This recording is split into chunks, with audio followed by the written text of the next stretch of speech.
Assalamualaikum warahmatullahi wabarakatuh. Perkenalkan, nama saya Bu Harsina sebagai peserta Diklat Penguatan Kepala Sekolah tahun 2020. Saya bertugas sebagai kepala sekolah di SDN Ciracas 10.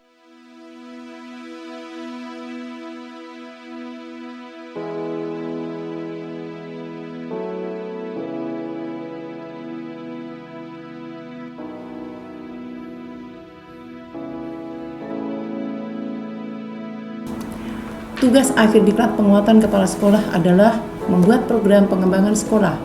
Pada kesempatan kali ini, saya mengambil judul Meningkatkan Hasil Belajar Siswa Melalui Pengembangan Metode Pembelajaran Variatif. Pada program rencana pengembangan sekolah ini, saya mengangkat dari identifikasi masalah, yaitu hasil belajar siswa rendah. Solusi dari permasalahan yang ada di sekolah kami adalah dengan membuat suatu kegiatan pelatihan bagi guru-guru SDN Ciracas 10 dengan tutor sebaya. Pelatihan atau workshop dengan tema meningkatkan hasil belajar siswa melalui penerapan metode belajar variatif. Tujuan pembelajaran dengan metode variatif adalah 1. Dapat meningkatkan perhatian peserta didik pada saat mengikuti kegiatan pembelajaran. 2. Peserta didik lebih aktif dalam kegiatan pembelajaran. 3. Memberikan kesempatan kepada peserta didik untuk mengembangkan bakat ingin mengetahui dan menyelidiki tentang hal-hal baru. 4. Guru bertindak sebagai salah satu sumber belajar, bukan satu-satunya sumber belajar seperti pembelajaran konvensional selama ini. Indikator keberhasilan yang akan dicapai adalah 1. Rata-rata nilai peserta didik di atas KKM. 2. Peserta didik lebih aktif terlibat dalam pembelajaran. 3. Kegiatan pembelajaran berlangsung kondusif. 4. Peserta didik berani menyampaikan pendapat di depan kelas. 5. Timbul sikap kompetitif antar peserta didik untuk menjawab pertanyaan dari guru. Langkah-langkah kegiatan yang dijalankan dalam pelaksanaan program rencana pengembangan sekolah antara lain mengadakan rapat sosialisasi dengan para dewan guru dan karyawan tentang pelaksanaan workshop rencana pengembangan sekolah, menyusun program kegiatan, merancang metode pembelajaran variatif, menyiapkan alat peraga sebagai pendukung dan alat bantu pembelajaran. Pelaksanaan. Pada tahap pelaksanaan kegiatan workshop tentang metode pembelajaran variatif dengan tutor sebaya berjalan dengan lancar, namun karena situasi pandemik, ada beberapa guru yang berhalangan hadir.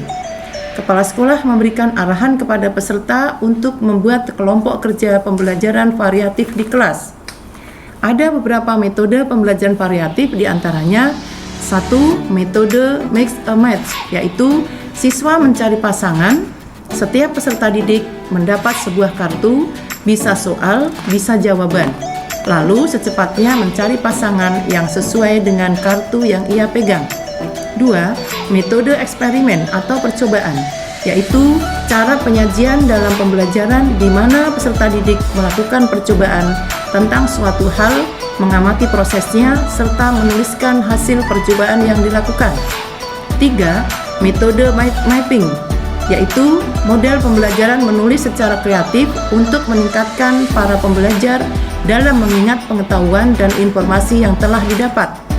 4. Metode demonstrasi, yaitu cara penyajian pembelajaran dengan memperagakan atau mempertunjukkan kepada para peserta didik suatu proses atau kegiatan yang sesuai dengan materi yang sedang disajikan. 5. Metode diskusi, yaitu aktivitas pembelajaran yang pada penerapannya peserta didik akan dilatih suatu problem atau masalah yang berbentuk pertanyaan atau fakta untuk didiskusikan bersama dalam sebuah kelompok belajar. Dengan penerapan metode pembelajaran variatif, maka dapat meningkatkan motivasi dan partisipasi belajar peserta kelompok belajar. Dengan penerapan metode pembelajaran variatif, maka dapat meningkatkan motivasi dan partisipasi belajar peserta didik. Nah, setelah saya mengikuti pelatihan metode pembelajaran variatif dengan tutor sebaya, kami guru-guru SDN Ciracas 10 menerapkan beberapa metode pembelajaran, diantaranya metode eksperimen dengan menggunakan Google Meet. Hasilnya sungguh sangat memuaskan. Pertama, anak-anak sangat antusias sekali dengan mempraktikkan langsung di rumah masing-masing dan berhasil dengan yang diharapkan. Yang kedua, siswa berani mengemukakan pendapat dan banyak pertanyaan-pertanyaan yang diajukan kepada guru kelas masing-masing. Sehingga guru merasa senang karena apa yang diajarkan mendapat tanggapan dan umpan balik dari para peserta didik. Semoga di kemudian hari ada lagi pelatihan-pelatihan yang variatif agar para guru dan siswa lebih semangat lagi dalam kegiatan belajar.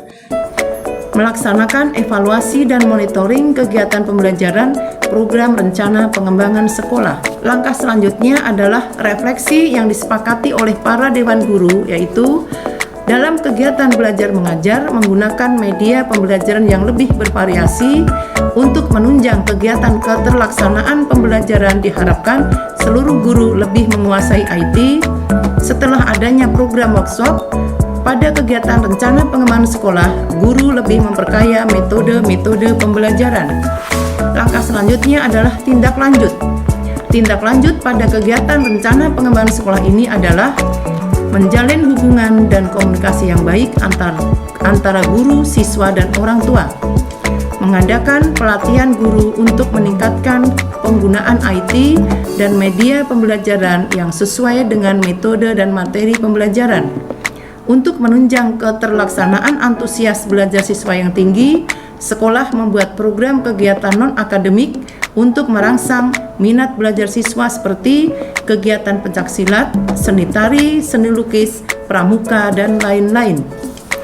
Dampak well-being atau kebahagiaan yang dirasakan siswa setelah diadakannya program rencana pengembangan sekolah adalah mengikuti kegiatan pembelajaran dengan jujur, saling menghargai dan memberikan kesempatan kepada teman untuk terlibat aktif dalam pembelajaran, mengikuti seluruh kegiatan pembelajaran dengan teliti dan giat agar mendapatkan hasil yang lebih baik, mampu melaksanakan kewajiban dalam tugasnya, tidak tergantung pada orang lain dalam menyelesaikan tugasnya.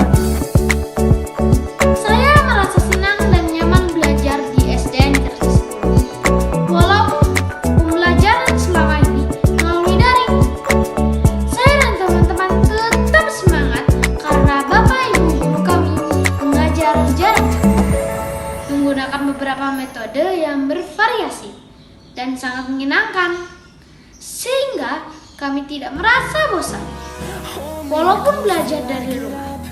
Ciracas 10, semangat, bisa, hebat, luar biasa. Kesimpulan. Sebagai kesimpulan, dengan adanya program pengembangan sekolah yang dilaksanakan di SDN Ciracas 10 melalui kegiatan workshop ini antara lain dapat meningkatkan minat belajar peserta didik.